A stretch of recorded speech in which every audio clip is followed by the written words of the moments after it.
ونعوذ بالله من شرور أنفسنا ومن سيئات أعمالنا من يهده الله فلا مضل له ومن يضلله فلا هادي له. اللهم صل وسلم وبارك على سيدنا محمد وعلى آله وأصحابه ومن دعا بدعوته واستنى بسنة نبيه وجاهد جهاده إلى يوم الدين. أشهد أن لا إله إلا الله وأشهد أن محمدا رسول الله. رب اشرح لي صدري ويسر لي أمري واحلل عقدة من لساني يفقهوا قولي. Yang saya kasihi pengurusi serta barisan ahli jawatan kuasa qaryah Masjid An-Nur, ashabul fadilah, tuan-tuan imam, pegawai-pegawai masjid, para asatizah serta sedang jamaah hafizakumullah. Pertamanya marilah kita mengungkap syukur kepada Allah Subhanahu wa taala kerana diizinkan pada hari Jumaat yang penuh keberkatan ini dapat kita sampai awal ke masjid dan kita teruskan niat iktikaf kita. Dan saya mohon izin daripada tuan-tuan, sementara menunggu waktu zuhur masuk 1-6 minit begitu, saya diberi amanah oleh jawatan kuasa, dan terima kasih juga kepada jawatan kuasa kerana memberikan ruang kepada saya untuk memberikan sedikit tazkirah pada hari Jumaat insya-Allah. Sebelum kita mendengar khutbah Jumaat sebentar lagi, tajuk khutbah kita kalau tak salah saya lah mengenai kesihatan mental. Sebelum itu, saya mengajak tuan-tuan yang telah hadir di masjid ini untuk mendengar sedikit peringatan dan tazkirah yang saya mohon izin daripada jawatan kuasa untuk saya memberikan tajuknya, ialah setahun perang Taufan Al-Aqsa, pengajaran bagi kita.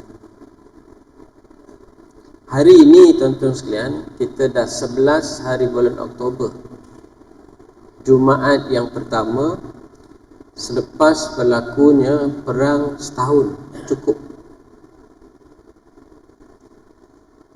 Dan ada beberapa perkara yang saya ingin kongsi dengan tuan-tuan insya-Allah. Cuma beri titik tolak daripada asasnya hidup ni tuan-tuan, kita tak boleh fikir diri kita sendiri. Kita kena fikir juga orang lain. Lebih-lebih lagi apabila ia melibatkan soal agama kita. Masjidil Aqsa itu adalah kiblat pertama kita. Sebelum kita solat menghadap Masjidil Haram, kita menghadap Masjidil Aqsa. Di situ ramai para nabi diturunkan. Salah satu tempat persinggahan Nabi SAW ketika peristiwa Isra' dan Mi'raj. Dan di situ jugalah masjid yang ketiga termulia di atas muka bumi ini. Selepas Masjidil Haram, Masjid Nabawi, yang ketiga itu adalah Masjidil Aqsa. Yang hari ini kita tak boleh bebas pergi seperti mana Masjidil Haram, Masjid Nabawi, sebab ia di bawah penguasaan Zionis Yahudi. Walaupun undang-undang antarabangsa mengatakan masjid itu dikendalikan oleh negara Jordan sebenarnya, tapi oleh kerana nak masuk ke situ kena melalui tanah Palestin yang dijajah oleh Zionis Israel, maka kita tidak sebebas itu. Dan hari ini kita melihat ia semakin dikuasai dengan perang yang berlaku selama setahun lebih ni. Jadi tak betul kalau kita kata ini saya tak ambil hirau apa yang berlaku di sana. Ini bukan negara saya. Tak boleh, tuan-tuan. Ini kewajipan kita bersama. Sekecil-kecil hukum pun, tuan-tuan, sekecil-kecil hukum pun ada yang berkait dengan orang lain, kita tak boleh nak buat. Maknanya kita tak boleh pentingkan diri sendiri. Contoh, tuan-tuan sekalian, contoh paling mudah hari Jumaat. Hari Jumaat, barangkali di setengah masjid letak pisang, kan? Letak pisang. Pisang itu diletakkan untuk dimakan oleh orang yang hadir ke masjid. Tak boleh ambil segenggam bawa balik rumah, tak boleh. Sebab itu adalah hak masjid. Maknanya orang masjid yang datang makan. Tapi bungkus bawa balik rumah tak boleh dah. Itulah contoh bagaimana dalam banyak keadaan kita tak boleh fikir diri kita sendiri. Kita rasa selesa, keluarga kita selesa, hidup kita selesa, apa yang berlaku kepada umat Islam kita tak kisah. Tak boleh, tuan-tuan sekalian. Nabi kata la yu'minu ahadukum hatta yuhibba li akhihi ma yuhibbu li nafsi. Tak sempurna iman seseorang kamu itu apabila dia tidak mencintai saudaranya seperti dia mencintai diri dia sendiri. Ini tak sempurna iman. Jadi kalau kita tak rasa susah apa yang dirasakan susah oleh saudara-saudara kita di Palestin, kita risau iman kita tak sempurna, tuan-tuan. Sunnah Rasul sallallahu alaihi wasallam, tuan-tuan, dalam surah At-Taubah ayat 128. Ini sunnah Rasul. Laqad ja'akum, telah datang kepada kamu, rasulun, seorang rasul, min anfusikum. Rasul itu datang dari kalangan kamu sendiri, kalangan manusia, bukan malaikat, bukan jin, daripada kalangan kita. Azizun alaihi ma anittum. Sifat Rasul itu ialah dia rasa susah hati terhadap apa juga kesusahan yang kita rasa. Dia tak rasa selesa dengan apa yang dirasai oleh umat dia. Dan kita boleh bayangkanlah kalau Rasul sallallahu alaihi wasallam masih hidup zaman kita, mesti dia susah hati apa yang berlaku di Masjidil Aqsa tu. Mesti dia susah hati. Itu sunnah Rasul sallallahu alaihi wasallam. Dan dalam satu hadis lagi, ini satu hadis yang cukup ngeri kalau kita fikir-fikir hidup kita ngesahkan diri kita saja. Man lam yahtam bi amril muslimin falaysa minhum.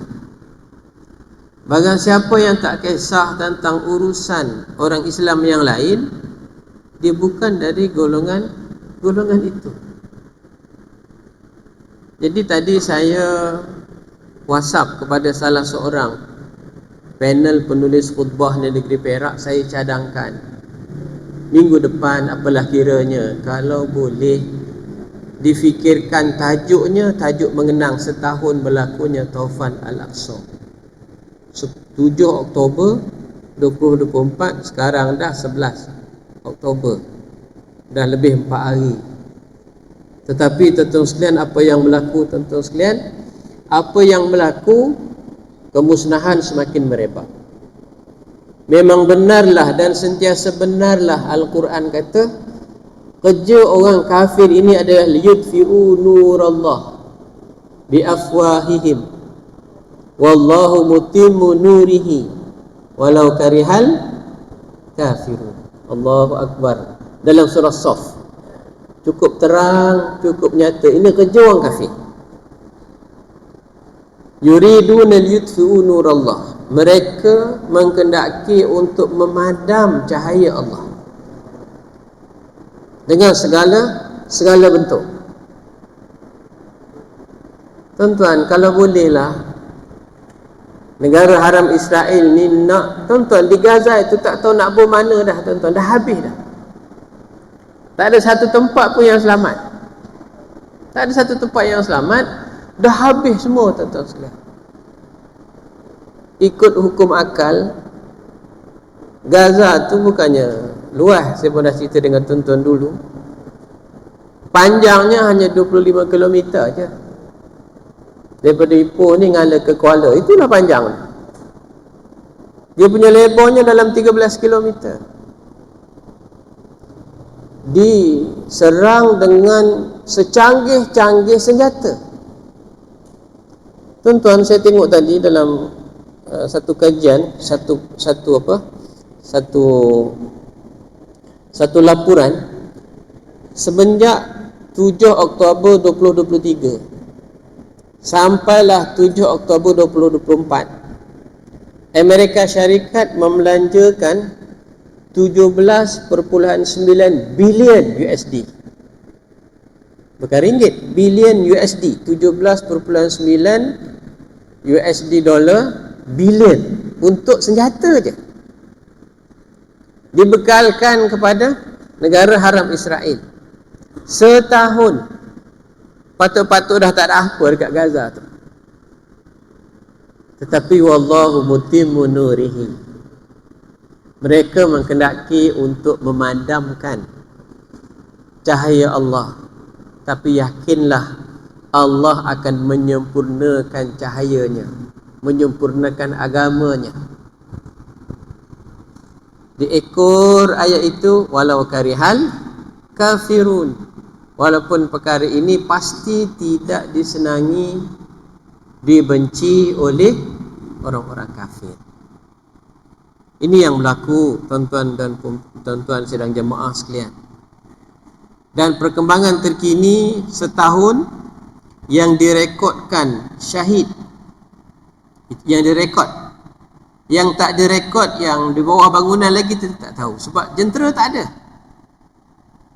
Yang direkodkan seramai 41,825 di Gaza saja. Sedangkan kebelakangan ini perang dah merebak, bukan takat di Gaza, tuan-tuan, tetapi dah sampai ke Lebanon, di Iraq dan juga di Syria. Dan sampai ke Iran 31 Julai 2024, sampai ke Iran terbunuhnya Ismail Haniyah. Beliau syahid di Iran. Yang menjadi mangsa, yang cedera 96,910 orang. 902 keluarga dah tak ada keturunan dalam dunia ni. Habis. Daripada tok dia, daripada bapak dia sampai ke cucu. 902 keluarga.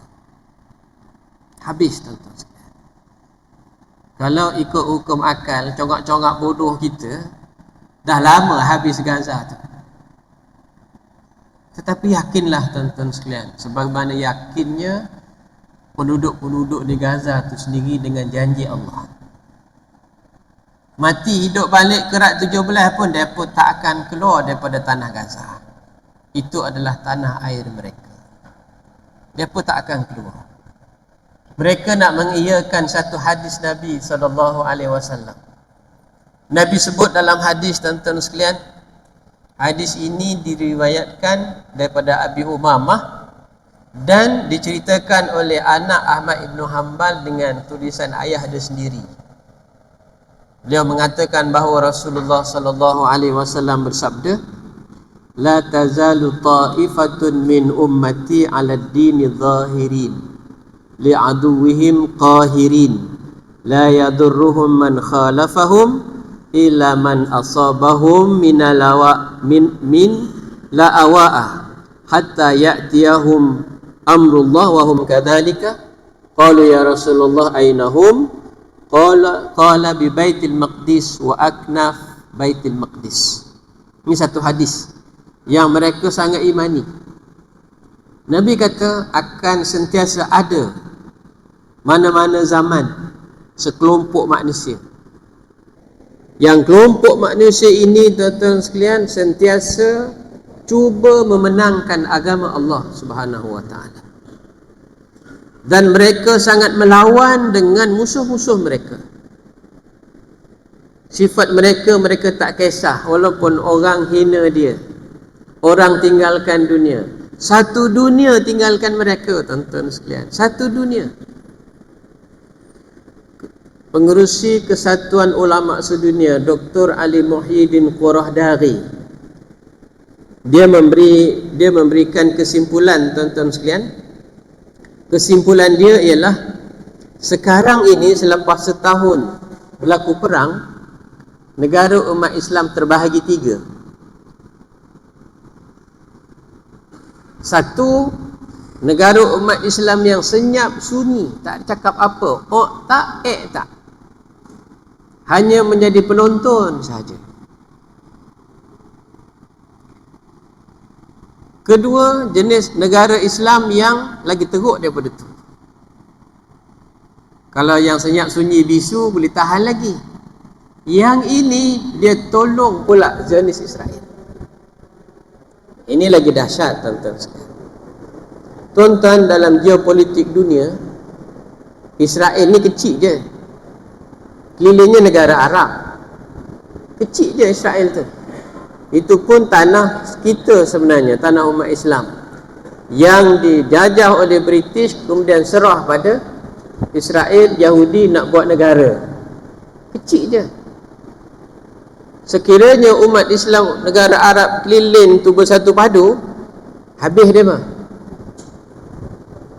Dan dua negara yang menjadi pelindung kepada Israel, dua yang paling dekat dengan dia, iaitu Mesir dan juga Jordan yang dekat. Mesir pernah berperang dengan Israel tahun 70-an. Lapis-lapis lama, abang-abang kita kan ingat peristiwa perang tu. Dan pelajar Malaysia di Mesir, bukan pelajar Malaysia, pelajar Nusantara di Mesir dihadiahkan satu bangunan oleh kerajaan Mesir, kerana di kalangan pelajar ketika itu pernah ikut serta perang lawan Israel. Tetapi apabila ditandatangangi satu perjanjian, namanya perjanjian Camp David, kalau tuan-tuan masih ingat, tahun 78 begitulah. Bermula di situ tidak ada lagi pertembungan tentera antara Mesir dengan Israel, berhenti dah. Tahun 78 dah selamat dah, dia dapat Mesir. Maknanya Mesir tidak akan menyerang dia. Sebab itu bila Mursi naik jadi presiden, itu adalah saat yang paling menakutkan Israel. Sebab apa? Mursi membuat satu ketetapan, naik saja pegang kerajaan Mesir, dia isytiharkan sempadan Mesir dengan Palestin di Rafah itu dia buka, tak pakai visa lagi. Itu yang menakutkan. Tapi dia pun jatuh, dan sekarang dah tutup balik, dah tak boleh keluar masuk sewenang-wenang. Satu lagi Jordan, tuan-tuan sekalian. Jordan ini rakyat dia lebih separuh daripada rakyat Jordan adalah rakyat Palestin yang lari peringkat awal dulu. Sebab itu ketika baru ni ucapan sempena setahun peperangan ini, Abu Ubaidah berucap, habis berucap, keluar di jalan-jalan raya dekat Jordan itu beribu-ribu orang yang rakyat duduk di Jordan tetapi asal orang Palestin. Macam kita lah duduk di selatan Thailand, pak saudara belah sana, mak saudara belah sini. Namun Jordan menandatangani satu perjanjian tahun 1980-an untuk tidak lagi berperang, tidak lagi menggunakan senjata dengan Israel. Maksudnya dua negara ini cukup dijaga. Jadi tuan-tuan sekalian, hari ini kita melihat setahun perang berlaku, yang kita nampak perubahan besarnya adalah makin ramai mangsa yang mati, yang syahid, yang syuhada. Dan dijangka tuan-tuan sekalian, perang ini tak akan berhenti. Tak akan berhenti sebab baru semalam menteri dipanggil, menteri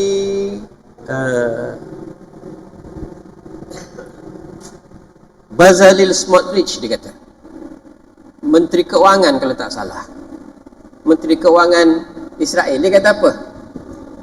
Dia kata kami mahukan Israel ini merangkumi Mesir, Jordan, Arab Saudi, Syria dan Iraq. Itulah kawasan dipanggil Israel Raya. Dia nak dapatkan semua tu, tuan-tuan sekalian. Jadi dengan sekarang berlaku fasa baru penglibatan Iran pula. Ramai orang ragu-ragu Irani, Syiah dan sebagainya. Sebenarnya banyak lagi nak dianalisa, masa tak cukup. Kita berhenti di sini tuan-tuan sekalian, insya-Allah. Penerangan lanjutlah kalau tuan-tuan ada masa. Malam ini saya akan berforum isu ini di Masjid Solatiyah. Rapat setia, ambil masa panjang sikit lah, daripada maghrib sampai ke isyak, lajak-lajak sikit. Yang penting ujungnya apa kewajipan kita sebenarnya tuan-tuan sekalian. Bukan sekadar kita seronok tengok angka dan sebagainya, tak. Kita ada kewajipan yang akan dipersoalkan oleh Allah Subhanahu Wa Taala kelak kalau kita cuai, kalau kita gagal. Dan saya dah bacakan kepada tuan-tuan satu ayat Quran kan. Walau yasha'ullah lantasara minhum walakin liyabluwa ba'dakum bi ba'din. Kalau Allah kendaki, Allah akan bagi menang bila berlawan dengan musuh Islam tanpa tentera pun tuan-tuan sekalian. Kalau Allah hendak, dihantar ke bumi, taufan segala macam, tanpa satu sebutir peluru pun kalau Allah nak, kita boleh menang. Tetapi dengan hikmah Allah lanjutkan perang ini, makin lama baru kita kenal apakah sikap sebenar. Amerika kata, Britain kata hak asasi manusia lah segala macam, rupanya demo tu pembohong. Dan ditolak oleh dunia pun hari ini, semakin ditolak. Demokrasi dan segala macam daripada saya sebut tu bohong belaka.